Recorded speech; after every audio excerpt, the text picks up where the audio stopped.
Time for Hrudey's Take. And Kelly, let's start with your thoughts about the Ottawa Senators. Well, Jim and Craig were talking in the broadcast just about how hard Ottawa works. And it's every line. It's not just their top couple lines, but everybody through this lineup.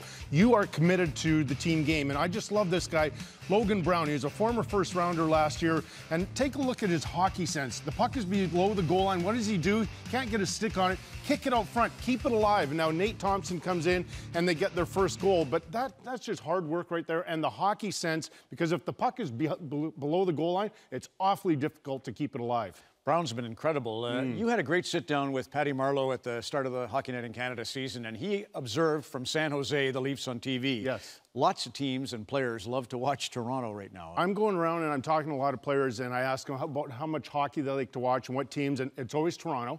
And I was really interested and curious this week when I talked to Christopher Stieg. I said, who do you like to watch? He goes, oh, I like the Leafs. And I go, any player in particular? His favorite player is William Nylander. And you look at some of his plays today, Chris watches tons of video of Nylander, and some of the things he likes about how he sees the ice, of course, but how he buys himself time, and surprisingly, how he protects the puck. And here's some great examples of it. Like, he's not the biggest guy, but he just uses his body so well. So this is the excitement created around the Leafs right now, and everybody's on board. Patty Marleau said he liked to watch Mitch Marner. He reminds me of Pavel Datsyuk a little. I don't know what it is. That first step is a faster. Nylander? I like it. Yes, Nylander and Datsyuk, great. Yager, love to watch Steve Yzerman. So players do that.